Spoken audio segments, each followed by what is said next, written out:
Jūs klausote radijo laidas iš Londono. Berniukai Slamsiukai! Sveiki vaikai! Kaip prabėgo jūsų savaitė? Ar laukite mūsų pasišnekučiavimo prie arbatos stalelio? Šiandien aš laukiu draugų ir dengiu stalą. Varliukus vaišinsiu žemuogių arbata, kurios man atsiuntė močiutė iš Lietuvos. Žemuogių arbata taip kvepia. Prie stalo jau laukia mano mylimiausi augintiniai, ežiai, snaigė ir šaltukas. Oi, bėgu rakinti durų, bet atėjo su savo klasiokais. Labas, Rojau! Oho, kiek jūsų daug šiandien. Prašom, įeikite į vidų.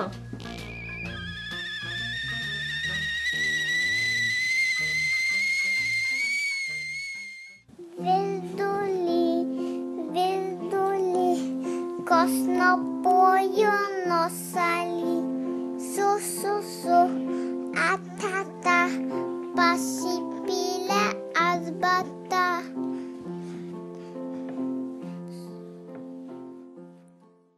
Labas Beta, labas Sandra, labas Elvita, labas Neilai. Roja, susipažink, čia mano sesė Emilė ir jos draugai. Atsivedžiau juos čia, nes Emilė man prižadėjo paskaityti labai įdomią pasaką. Labas Emilė, labai džiaugiuosi, kad tu atėjai. Sveiki vaikai. Sėskite visi prie stalo. O, kaip smagu, kad ir nepamiršote augintinio atsivesti. Nagi, pasakokite, kas ką auginate. Labai noriu papasakoti pirmą. Štai čia yra mano šuo Čipas. Jisai yra Yorkšyro terjeras. Jam yra 2 metai. Jisai labai mėgsta vytis kates, tad vieną kartą pasivijo katę ir katė įkrito į baseiną mūsų. Ir tada išlipo visa šlaputukė. Aš su Čipu žaidžiu žaidimus, dūkstu. Kaip aš grįžtu iš mokyklos, jis ant mane šoka, net mane vieną kartą pragriovė. Niekada aš tokio nedraugo neturėjęs kaip mano šuniukas Čipas.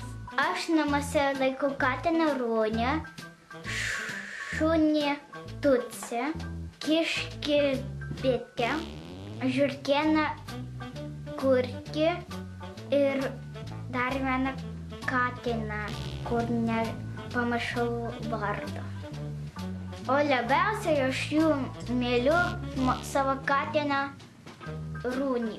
Su savo katinu Runį aš žaidžiu su pieštuku ir su popieriu. Kaip aš ant žemės trinu popieriu, jis bando pagauti.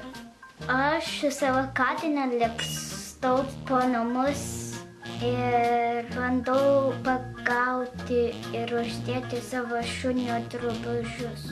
O katinas lekia, lenda po stalu.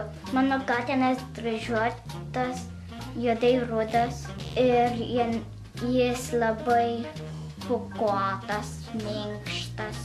Aš labiausiai myliu Runį, nes jis minkštas ir mielas. Ateina katytė, juoda nosytė, ilgi ūseliai, riesvi nageliai, ilgi ūseliai, riesvi nageliai.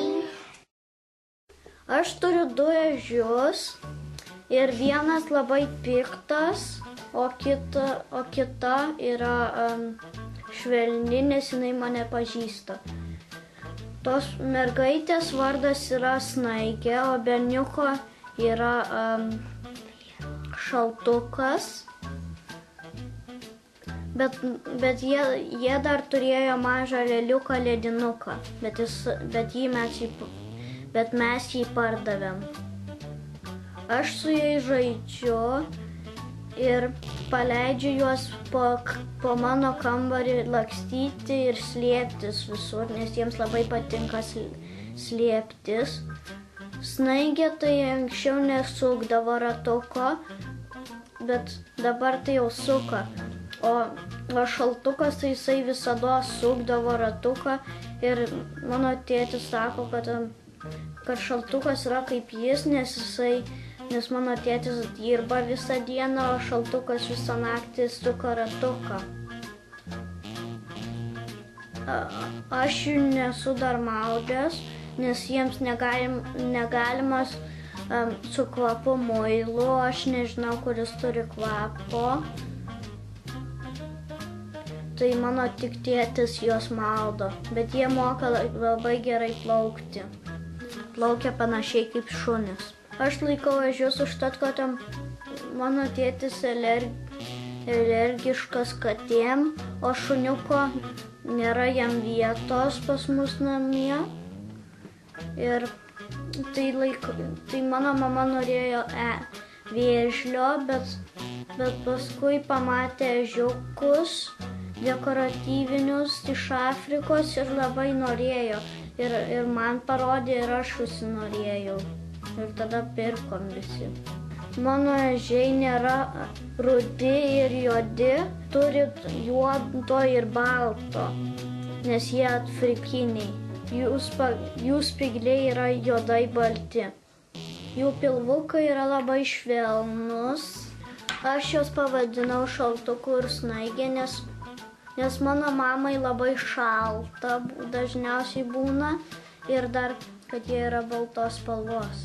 Dar jei prisidėtum prie ausies, tai girdėtum, kaip jinai uosta, taip. Ir labai juokingas garsas. Ir dar jinai ant manęs labai daug čiaudėja. Jinai taip uosto ir per daug prisiuosto ir tada pčiu. Man smagu laikyti Snaigę ir Šaltuką, nes aš turiu daug lego, bet kartais man pasidaro jau nuobodu, tai neturiu su kuom žaisti, tai juos galiu pasimti ir galiu su jais pažaisti.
Šiandien mano namuose tikras žvėrynas. Kaip smagu visus jūs čia matyti. Jau aušta mūsų žemuogių arbata. Vaišinkitės, prašau. Ačiū, Rojau. Tu verdi tokią nuostabią arbatą. Tik man truputį liūdna, nes aš neturiu jokio gyvūno. O taip norėčiau turėti šuniuką. Svajoju, kad jisai būtų baltas ir kad būtų mergaitė, kad būtų su mėlynom akim ir nebūtų toksai labai išdykęs ir mylėtų mane. Gal aš ją pavadinčiau Kristina, nes man labai gražus vardas. Bet aš girdėjau, kad gyvūnų nereikia vadinti žmonių vardais. Na, dar dėl vardo tai aš pagalvosiu. O kol aš neturiu savo gyvūnėlio, aš labai mėgstu skaityti su savo sesė Emilė knygas apie gyvūnus. Kaip tik mano sesutė Emilė mokykloje skaito knygutę apie pelytę pirštinėje. Ir jinai man dar ją pasakoja namuose. Pasaka labai įdomi. Ir aš skaitau pasakas vakarais. O aš netgi rašau. Esu parašęs pasaką apie liūtą ir dramblį. Aš labai noriu paklausyti pasakos apie pelytę. Paskaitykite ir mums ją prašau. Gyveno kartą senelis ir senelė. Vieną dieną išėjo senelis į mišką malkų kirsti ir pametė pirštinę. Kur buvus, kur nebuvus, atbėga per mišką pelytė. Žiūri, guli pirštinė. Kas gyvena šiam namelį? Klausė pelytė. Niekas neatsakė. Pelytė šmukšt ir įlindo į pirštinę. Atbėga per mišką kiškis.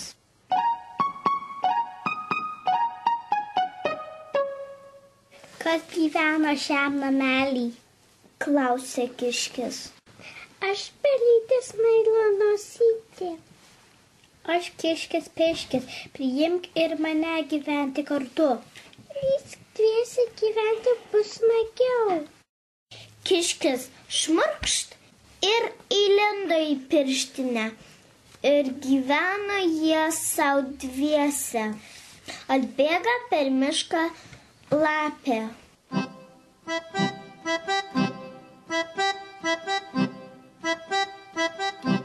Kas gyvena šiam namelį? Klausė lapė. Aš pelytės Smailo nosytė. Aš kiškis piškis, o tu kas tokia? Aš lapė, priimkit ir mane į savo namelį. Išdrįsi gyventi bus smagiau. Lapė šmurkšt ir įlindo į pirštinę. Atbėga per mišką vilkas.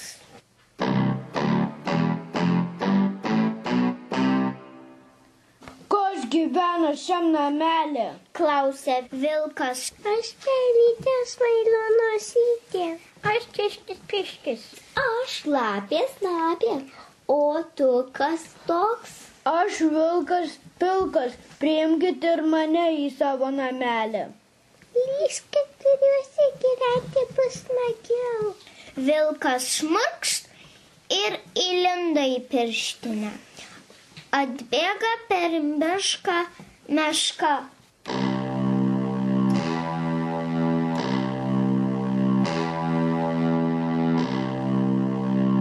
Kas gyvena šiam namelį? Klausė meška. Aš pelytės Smailo nosytė. Aš kiškis piškis. Aš lapė. Aš vilkas pilkas, o tu kas tokia? Aš meška lepiška, priimkite mane į savo namelį. Pinkėsti gyventi bus labai smagu. Įlindo ir meška į pirštinę. Įsispraudė, trūko visos siūlės. Pasipylė žvėris į visas puses. Ir pabėgo į mišką naujų namų ieškoti.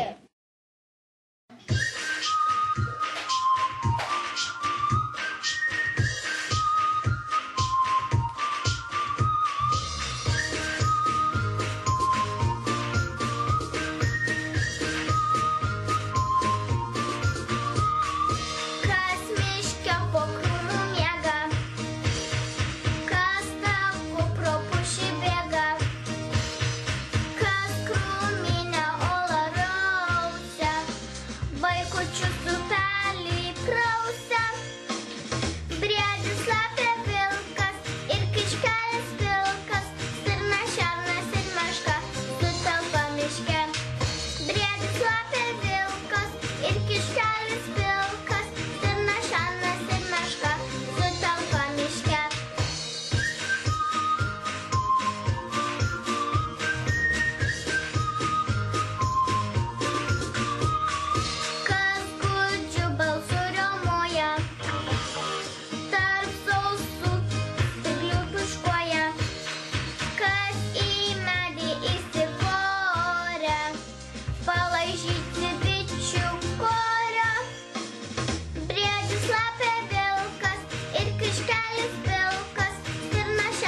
Kokia gera ir draugiška pelytė.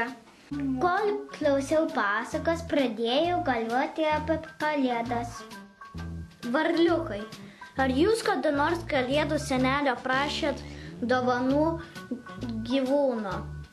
Pavyzdžiui, šuniuko, katytės ar papūgėlės? Aš kaip tik kalėdų senio noriu prašyti dar vieno kiškio ar žiurkėnę ar jūro kiaulytės. Taip, aš prašiau. Aš jau nekantrauju parašyti kalėdų seneliui, kad aš noriu šunelio. Pernai prašiau, gal buvau bloga, bet lyg ir ne. Taip iki šiol nieks neatneša šuniuko. Ir dar man mama sako, kad gyvūnas yra ne tik kalėdoms. Ką tai reiškia? Aš manau, kad tai reiškia, reikia rūpintis augintinais. Pavyzdžiui, aš maudau katiną. Kiekvieną savaitę. O man teko kartą vesti čiupą pas veterinarą. Jis dažnai sudarydavo ne vietoj. Veterinaras pasiūlė operuoti čiupą. Mes taip ir padarėm. Ir nuo tada čiupas visada eina į tualetą į lauką. Labai norėčiau sužinoti, ką dar veterinarai daro gyvūną. Aš pažįstu labai puikų veterinarą Darių. Jis gyvena Velse ir gydo visokius gyvūnėlius. Gal paskambinkim jam? Taip, renkam numerį stebuklingųjų smalsiukų telefonu. Kva. Girdžiu jungimo signalą. Kva. Labadiena, čia Darius, klausau jūsų. Sveiki, Dariau. Jums skambina varliukai smalsiukai iš Londono. Labai norime jūs paklausinėti apie jūsų darbą. Ar galime jūs šiek tiek patrukdyti? Taip, žinoma, galima, kuo galėčiau padėti. Ar teko gydyti kalėdų senelio elnį? Taip, kalėdų senelio elnius gydyti teko. Yra visas būrys elnių netoli Londono ir jie gyvena vienoje fermoje. Pas kalėdų senelio elnius teko pakankamai dažnai nuvažiuoti, nes jie sirgdavo įvairiomis lygomis. Būtų tokių ligų, kad, pavyzdžiui, kaip sušlubuodavo, reikdavo gydyti, apžiūrėti, dėl ko jinai šlubuoja ir išrašyti jam visokių vaistų. Taip pat būdavo, kad jie peršala, nes oro sąlygos jiems nelabai būna palankios visada. Todėl tekdavo gydyti juos ir nuo peršalimo ligų. Taip pat būdavo, kad ir odos visokiausių problemų. Būdavo, kad ir mažėlė elniukai susirgdavo dėl įvairiausių virškinimo sutrikimų. Tai tekdavo nuvažiuoti ir juos net tiesiog apžiūrėti mažiausiai vieną kartą per savaitę. Kokie gyvūnai jums patinka? Man patinka įvairiausi gyvūnai. Labiausiai gal patinka man triušiai, katytės ir šunys. Nes daugiausiai su jais tenka dirbti. Kiekvieną dieną matau labai daug šunelių ir katyčių ir vieną kitą triušį. Nes šiaip patinka, gal truputėlį patinka ir žirgai, ir patinka ir galvijai patinka. Triušiai, katytės ir šunys labiausiai patinka galbūt dėl to, kad esu vaikystėje auginęs ne vieną šunelį, taip pat esu turėjęs keletą katyčių, taip pat ir triušių esu auginęs, ypatingai daug triušių augino mano senelis, tai man jie labai patikdavo. Ir labiausias gal gyvūnas, kuris mieliausias man būtų, turbūt būtų katytė, nes aš turėjau tokį katiną vardu Murzius, kuris labai dažnai nemėgdavo praustis. Kokius gyvūnus dažniausiai gydote? Dažniausiai tenka gydyti man šunis ir katytės, tai dažniausiai. Nes šunelių ir katyčių matome kiekvieną dieną. Tai gyvūnai, kuriuos labiausiai ir turbūt daugiausiai žmonės myli, daugiausiai jų augina. Kiekvieną dieną mes turime labai daug visokių procedūrų, ypatingai šuneliam. Pas mus yra ligoninėje ir į tą ligoninėje mes šunelis gal teko jums girdėti ir guldome, kad čia pasakytų žmonės. Tai reiškia, kad ir juos paimama visai dienai, jie pas mus yra gydomi ir tol, kol pasveiksta. Būna, kad gyvūnai kartais praleidžia 1, 2, 3, 4, 5 dienas. Taip pat gydomi ir katytės, bet katytės gal net taip dažnai pas mus suserga kaip šunys, vien tik dėl to, kad katytės yra labai atsargios ir jos suserga rečiau. Taip pat turime kiekvieną dieną ir po vieną kitą triušelį. Triušeliai serga net taip dažnai, bet kartais suserga vien tik dėl to, kad yra netinkamai šeriami. Aš laikau ežį. Ar ežiai serga kokiamis nors ligomis? Taip, ežiai serga keletų ligų. Ežiai, kurie laikomi namuose, gal truputėlį ne taip suserga, kaip ežiai, kurie gyvena lauke. Ypatingai ežiai suserga tada jie yra žmonių sugaunami ir laikomi namuose. Jie suserga pagrinde vien tik dėl to, kad jiem pasikeičia maisto racionas, taip pat pasikeičia aplinka, gyvenimo sąlygos pasikeičia pas juos labai ir tada jie pradeda sirgti.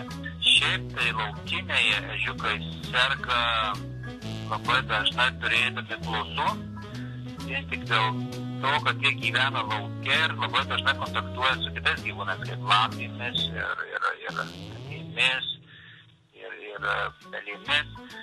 Ir visi šie gyvūnai turi blusų. Ir kad blusų atsiranda pas ežiukus, tada blusos jiems tiesiog, kaip pasakyti, po truputėlį įsiurbia kraują. Ir būna, kad jie nusilpsta ir tiesiog atsidaria kitą sykį prie žmonių durų. Žmonės pagalvodami, kad ežiukai ateina pas juos kažko tai paprašyti ir maisto ar kažko, tiesiog juos priima į namus, paskui, kaip supranta, kad jie serga, atneša pas mus veterinarus, mes juos turime gydyti. Ar teko kada dirbti per Kalėdas? Per Kalėdas dirbti teko, ir ypatingai teko dirbti netgi porą sykių ir Kalėdų vakarą, ir Kalėdų pirmą dieną. Teko dirbti ne tik dėl to, kad būtų keista, daugelis gyvūnų sunegaluoja vien tik dėl to, kad per Kalėdas gauna skanėstų, kurie yra netinkami gyvūnams. Tai būna, kad žmonės duoda šokolado, kuris yra labai pavojingas gyvūnams. Taip pat duoda visokių kitokių skanėstų. Kitą sykį duoda ir tai, ką žmonės neturėtų valgyti, bet todėl jiems sunegaluoja pilvai ir jie pradeda vemti ir viduriuoti. Ir buvo nesykį kaip Kalėdų vakarą, kaip man teko budėti, buvo atvežti net keli šunys ir katės, tiesiog apsinuodė. Aš prašau Kalėdų senelio šuniuko, o man tėvai sako, kad šuniukas yra ne tik Kalėdoms. Ką tai reiškia? Daugelis vaikučių prašo šunelių Kalėdoms, nepagalvodami tai, kad šunelis yra visam gyvenimui. Tai su jumis bus ir ne tik per Kalėdas, bus ir per kitas šventes ir per visus metus. Todėl reikia juo rūpintis, reikia prižiūrėti, reikia išvengti. Todėl visi prieš įsigyti apie šunelį vis turite pagalvoti, ar turėsite vietą, kur jisai galės turėti savo guolį, ar norėsite išvengti, kiekvieną dieną vedžioti, rūpintis juo, šukuoti jį. Tiesiog reikėtų pagalvoti, ar šunelis jums neatsibos. Ko nedaryti su draugų šuniu, kai esi pas juos svečiuose? Ypatingai reiktų atkreipti dėmesį, ar gyvūnai pas jūsų draugus yra draugiški, ar jie leidžiasi glostomi, nes ne visi gyvūnai mėgsta būti glostomi. Todėl reiktų įsitikinti, kad gyvūnai draugiški. Paklausti gal tiesiog paprasčiausia draugų, kad jie pasakytų, ar gyvūnas mėgsta bendrauti su vaikais, ar jis mėgsta žaisti. O kas bebūtų, stenkitės niekada neikite prie gyvūnų guolio ir maisto. Nes gyvūnas labai saugoja maistą ir savo guolį. Tai yra jo kaip kambarys arba tiesiog jo gyvenimo vieta. Gyvūnai, kurie saugoja savo guolį ir saugoja savo maistą, gali jums įkąsti arba gali jums netgi urgzti, duodami suprasti, kad nesiartinti.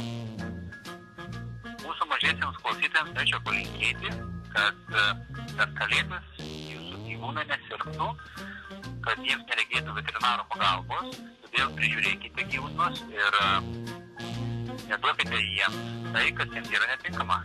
Dariau, ačiū Jums labai už pokalbį. Daug naujų dalykų sužinojame. Sėkmės Jums gydyti gyvūnus. O jei per Kalėdas paskambins Jums Kalėdų senelis ir paprašys padėti jo elniui, Būtinai paskambinkit ir mums. Mes atvyksime pas Jus padaryti specialų reportažą. Tikiuosi, kad Kalėdų senelio elniai nesirgs ir šias Kalėdas jums galės atvežti daug dovanų. Bet jeigu kartais elnias koks susirgtų, būtinai aš tada jūs pakviesiu ir galėsime gydyti kartu. Iki! Ačiū Jums, vaikai, už įdomius klausimus. Gerų Jums Kalėdų. Iki malonaus.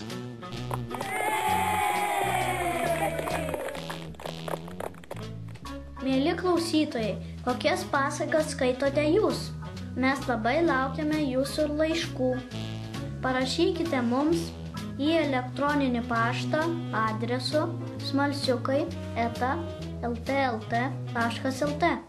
Atsiųskite mums savo mėgstamiausią pasaką ir mes ją paskaitysime radijo laidoje. Laidoje dalyvavo veterinaras Darius Andzelis. Šiandien laidoje dalyvavo Londono lituanistinės ir asmenybės ugdymo mokyklos Mano pirmieji mokslai auklėtiniai. Beata Džiaugutytė, Sandra Dobrauskytė, Elvita Minelskaitė, Neilas Andriekus, Rūjus Česonis. Lietuvių liaudies pasaka Pirštinė skaitė 6-mečiai. Ingos Šadaikienės daina Kas miške gyvena dainavo Alita Žvaigždytė. Daina Raina Katytė dainavo 3-metės mokinukės S. Stanulienės ir G. Vyraus daina Ežiukas dainavo 5-6 metų mokiniai. Iki kito karto. Bye!